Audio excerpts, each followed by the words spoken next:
Hello hello student, यहाँ question देखते हैं। 2 point charges A and B whose magnitudes are same positioned at a certain distance along the positive x axis from each other. A is at origin। तो चलिए यहाँ पे मैं diagram लेता हूँ, ठीक है ना। ये y एक्सिस हो गया, ये आपका x एक्सिस हो गया।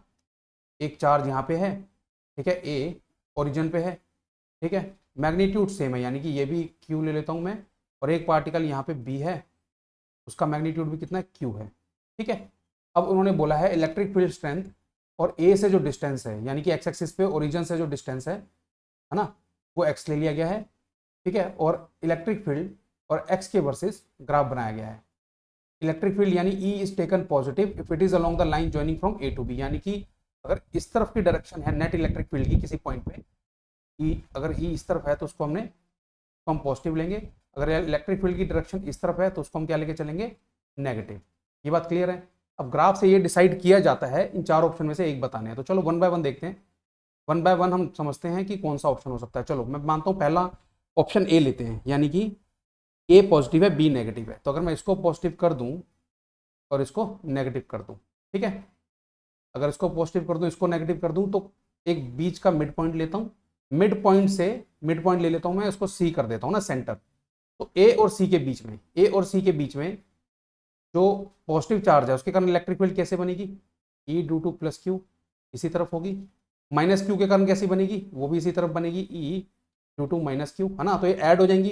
तो यहाँ पे ए टू सी के बीच में मैं मानता हूं कि जो नेट ई होगा वो पॉजिटिव होगा, है ना, क्योंकि दोनों की डायरेक्शन राइट है।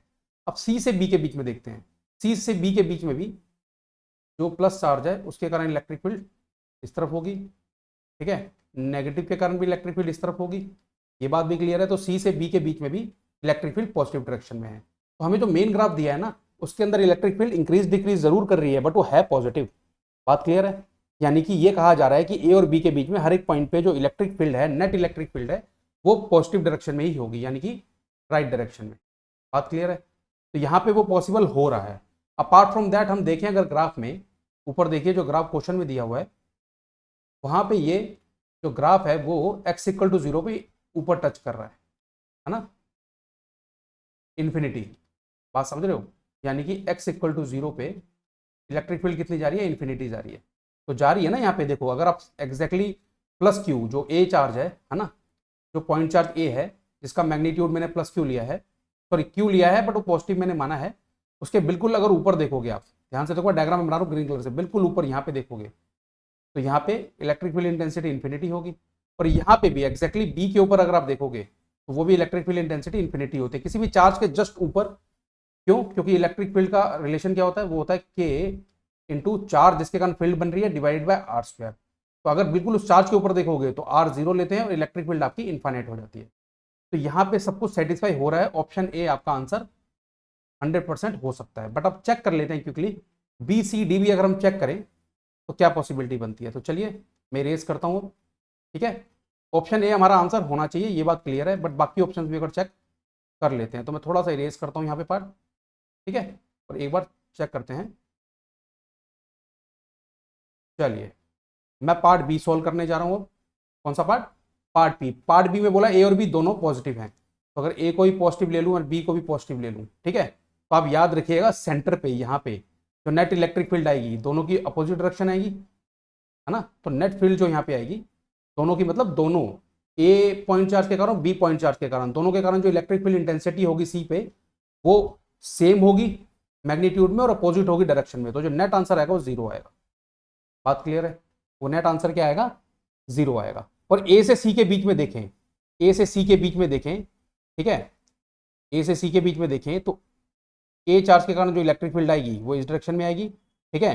जो बी के कारण इलेक्ट्रिक फील्ड आएगी वो इस डायरेक्शन में आएगी, ठीक है। बट ए की जो इलेक्ट्रिक फील्ड है ए और सी के बीच में, ए के कारण जो इलेक्ट्रिक फील्ड है ज्यादा होगी, तो जो ई नेट आएगा ए से सी के बीच में वो इसी डायरेक्शन में आने वाला है। ये बात तो क्लियर है, ठीक है। बट सी से बी के बीच में देखें तो आप इसी तरीके से ट्राई करोगे तो आप देखोगे कि सी से बी के बीच में जो बी पॉइंट चार्ज है उसकी फील्ड डोमिनेट करेगी, तो ई नेट आपका इस तरफ आ जाएगा। बट हमने बोला हमेशा राइट की तरफ होनी चाहिए, तो बी ऑप्शन तो नहीं हो सकता। ये बात क्लियर है, बी ऑप्शन आपका नहीं हो सकता। चलिए अब इसको इरेज करते हैं और मैं अब हम ट्राई करते हैं अगला केस, है ना। हम क्या ट्राई करते हैं, हम ट्राई करते हैं अगला केस।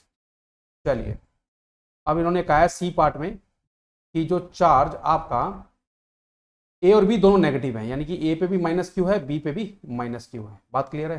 तो ए और सी के बीच में, ए और सी के बीच में देखो, पहली बात तो दोबारा से यहाँ पे इलेक्ट्रिक फील्ड जीरो हो जाएगी, तो वो भी एक गड़बड़ है, क्योंकि आप ग्राफ में ऊपर देखोगे तो इलेक्ट्रिक फील्ड जीरो कहीं नहीं हो रही, कम हो रही है, एक्स को ऑलमोस्ट होने वाली है, बट जीरो कहीं पे नहीं है। ठीक है ना, एक्स की किसी वैल्यू पे इलेक्ट्रिक फील्ड जीरो नहीं आ रही। बात क्लियर है? तो ए और बी के बीच में, पहले ए और सी के बीच में अगर आप देखोगे, ए और सी के बीच में देखोगे तो इलेक्ट्रिक फील्ड ए के कारण इधर आएगी, बी के कारण इधर आएगी। ठीक है, और नेट किस तरफ आ जाएगी, क्योंकि ए की इलेक्ट्रिक फील्ड यहाँ पे ज्यादा होगी, क्योंकि ए से सी का जो, ए और सी के बीच में जो पोर्शन है वो ए पॉइंट चार्ज के पास में है और बी पॉइंट चार्ज से दूर है, तो जो नेट फील्ड आएगी वो इस तरफ आ जाएगी। उसी तरीके से सी और बी के बीच में आप देखोगे तो जो नेट फील्ड आएगी वो इधर आएगी। तो ये भी पॉसिबिलिटी नहीं है, तो डायरेक्शन चेंज हो रही है इलेक्ट्रिक फील्ड की, है ना। बट हमने क्या माना है, हमने क्वेश्चन में ऑलरेडी दिया, क्वेश्चन में अंडरलाइन करता हूं, E is taken positive if it is along the line joining from A to B. बात क्लियर है? तो ऑप्शन नंबर सी भी आपका नहीं होगा। चलिए, अगर ऑप्शन नंबर सी नहीं है तो शायद डी की पॉसिबिलिटी हो, तो चलिए हम डी भी चेक कर लेते हैं। ठीक है, डी में बोला ए नेगेटिव और बी पॉजिटिव, तो चलिए ए नेगेटिव हो गया, ठीक है, और बी आपका पॉजिटिव हो गया। अगर ए नेगेटिव और बी पॉजिटिव है तो ए के कारण जो इलेक्ट्रिक फील्ड आएगी वो इस तरफ आएगी। ठीक है, ए से सी के बीच में, और बी के कारण जो इलेक्ट्रिक फील्ड आएगी वो इधर आएगी। ठीक है, बट ए के कारण, ए और सी के बीच में ए पॉइंट चार्ज के कारण इलेक्ट्रिक फील्ड ज़्यादा होगी, ये बड़ी वैल्यू होगी, ये छोटी वैल्यू होगी, तो ई नेट आपका हमेशा इधर आ जाएगा। तो यही बात खत्म कर देते हैं, क्योंकि हमको हमेशा नेट फील्ड किसी भी पोर्शन में राइट की तरफ ही चाहिए, तो आपका डी भी नहीं आएगा। तो आंसर क्या है आपका exactly? Option number A. Option number A is the correct answer. So I hope I have answered your question. Thank you very much.